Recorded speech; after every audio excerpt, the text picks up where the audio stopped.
السلام علیکم ورحمۃ اللہ۔ چند روز قبل میں نے علی بھائی کا ایک ویڈیو کلپ سنا جس میں علی مرزا صاحب فرما رہے تھے کہ دنیا میں شیعہ ایک واحد مسلک ہے جو دوسرے مسلمانوں کی تکفیر نہیں کرتے۔ ذرا آپ بھی انجینئر علی مرزا صاحب کی بات کو سنیں۔ اور یہ حقیقت ہے، دنیا میں شیعہ مکتبہ فکر ہی واحد مکتبہ فکر ہے جو کسی کی تکفیر نہیں کرتا۔ اچھا، سنی کافر کہیں لکھا دیکھا آپ نے؟ اس کو ایران نہیں نہ فنڈ کرے گا۔ ایران اس ڈاکٹرائن کو مانتا ہی نہیں ہے، وہ تکفیر مانتا ہی نہیں ہے۔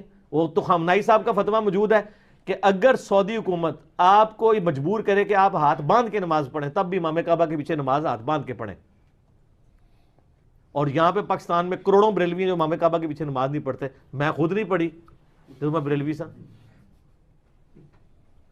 ٹھیک ہے؟ تو وہ یونٹی کی بات کرتے ہیں، وہ تکفیر نہیں کرتے۔ ایک اگر تھوڑا ماڈریٹ فرقہ ہے نا اس طرح کے رویوں میں تو وہ شیعہ ہے۔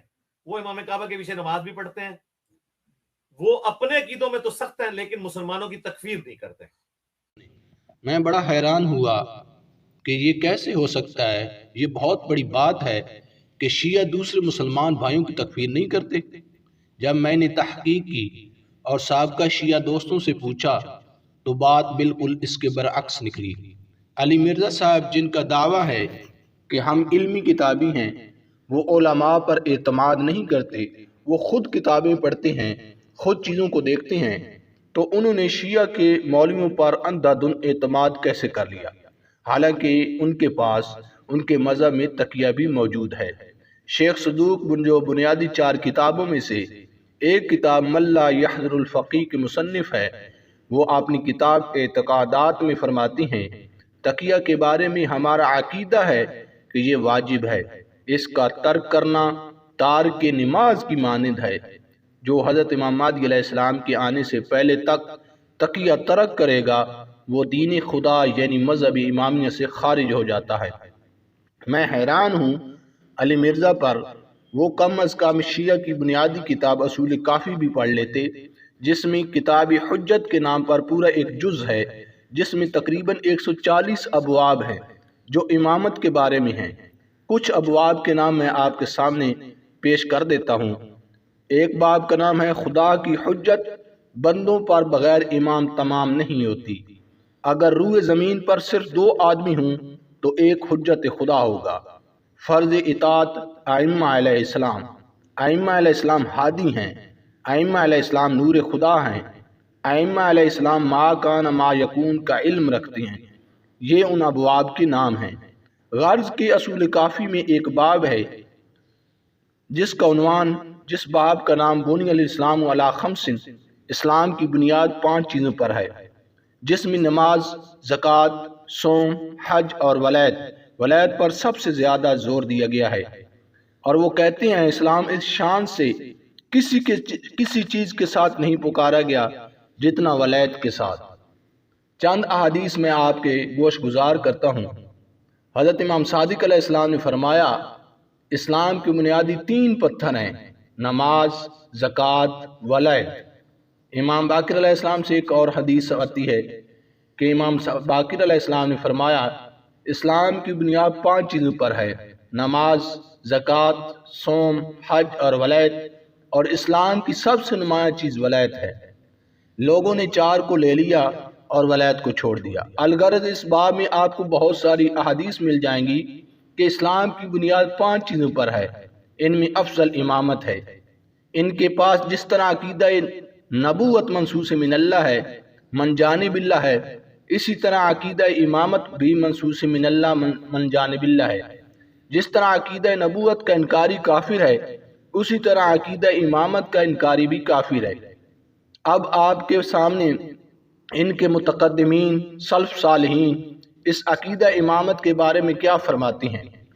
شیخ صدوق جو کسی تعارف کے محتاج نہیں، کتب 4 میں سے ایک کتاب من لا یحضر الفقیہ کے مصنف ہیں، وہ اپنی کتاب اعتقادات میں فرماتے ہیں ہمارا عقیدہ اس شخص کے متعلق جو حضرت امیر علیہ السلام اور دیگر ائمہ طاہرین کی امامت و خلافت کا منکر ہے، وہ ایسے شخص کی مانند ہے جس نے تمام انبیاء کی نبوت کا انکار کیا ہو اور جو شخص حضرت علی علیہ السلام کی امامت کا قائل ہو مگر دوسرے 11 اماموں میں سے کسی ایک امامت کا منکر ہو تو اس کے متعلق ہمارا عقیدہ یہ ہے کہ ایسا شخص اس آدمی کی مانند ہے جو تمام انبیاء کی نبوت کا انکار تو کرتا ہو مگر حضرت محمد مصطفیٰ صلی اللہ علیہ وسلم کی نبوت کا منکر ہو۔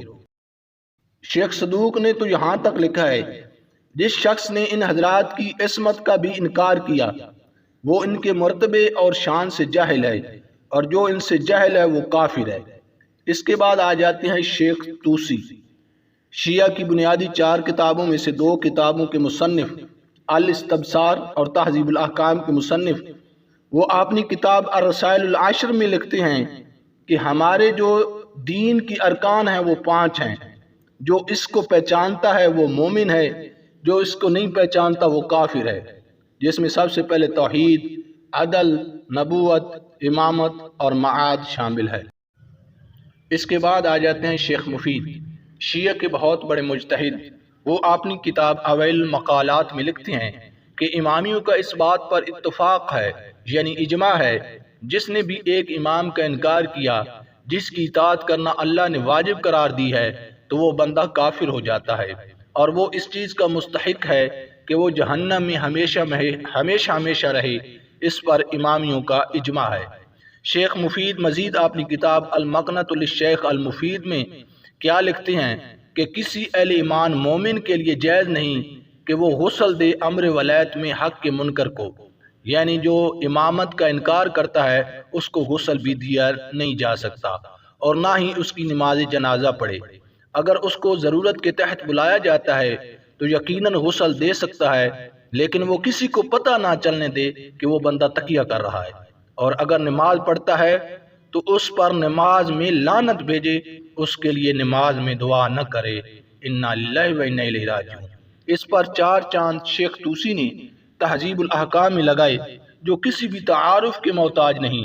وہ فرماتے ہیں کہ اس کی وجہ یہ ہے کہ اہل حق امامیہ کا مخالف کافر ہے اور یہ ضروری ہے کہ اس کا حکم بھی کافروں جیسا ہو سوائے اس کے کہ کوئی دلیل آ جائے جو اسے کفر سے خارج کر دے، اور جہاں تک بات کافر کو غسل دینے کی تو یہ بھی جائز نہیں، اور اس سے یہ لازم آتا ہے کہ مخالف کو غسل دینا بھی جائز نہیں۔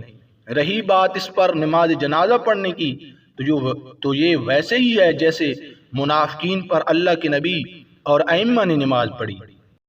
آیت اللہ یوسف بحرانی اپنی کتاب الحدائق الناظرہ میں شیخ مفید کا یہی قول نقل کرتے ہیں جو انہوں نے اپنی کتاب المقنہ میں دیا۔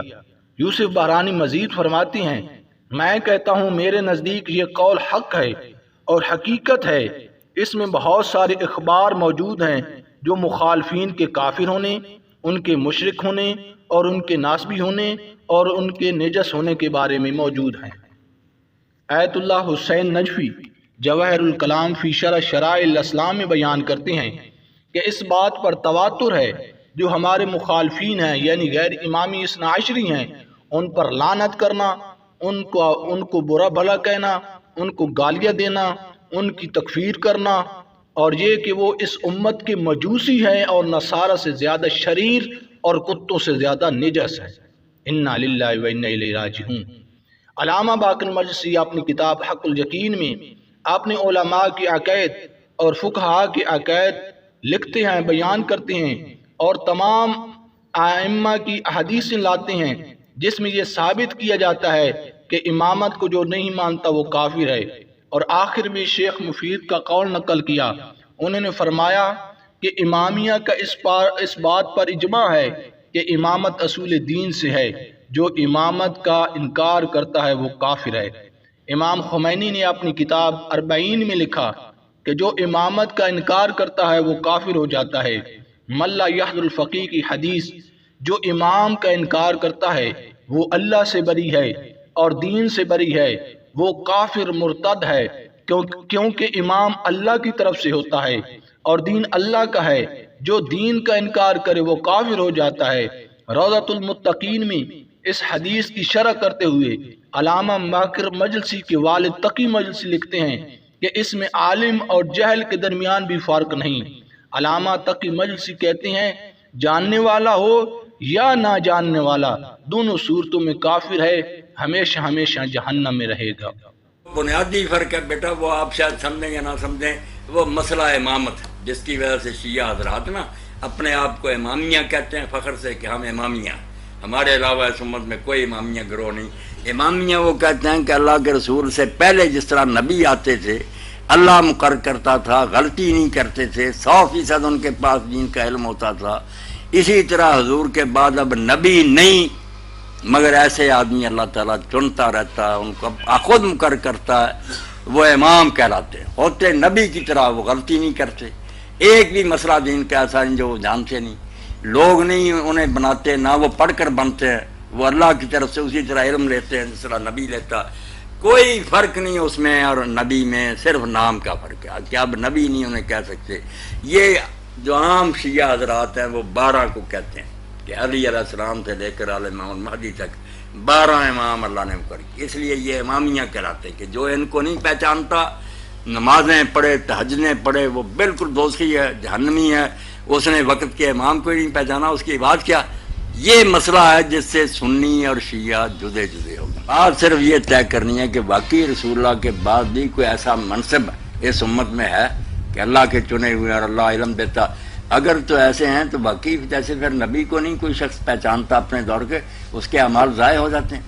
اسی لیے شیعہ علماء کہتے ہیں کہ جب تک کئی جو ان میں کٹڑ ہے وہ بات بیٹا بہت دور لے جاتے ہیں کہ یہ سارے پھر نا امام المہدی آئے گا تو یہ سارے سنی قتل کر دیے جائیں گے، اب تھوڑا بہت پردہ، اس وقت تو بالکل ان کو علانیہ کافر قرار دیا جائے گا اور یہ مخلد فی النار ہوں گے، ہمیشہ دوزخ میں رہیں گے دوسرے کافروں کی طرح جیسے نبی کا منکر ہے۔ امامت اصلی مسئلہ جو علماء اس پر بحث نہیں کرتے نہ اس کی بات کرتے ہیں، امامت کے بارے میں فیصلہ ہونا چاہیے کہ امامت ایسی کوئی ہے یا نہیں ہے، باقی باتوں کا شیعہ ایک منٹ بھی آپ کو مسلمان نہیں مان سکتا، ہم ان کو مان لیں، وہ کہتے ہیں اس دنیا میں ہم ان کو مسلمان مان لیں گے لیکن آخرت میں یہ سارے جہنم میں کتے بن کر جائیں گے، کیونکہ یہ علی کی خلافت کو نہیں مانتے، ابو بکر وغیرہ کو مانتے، اس لیے وہ کبھی آپ سے اتحاد نہیں کر سکتے۔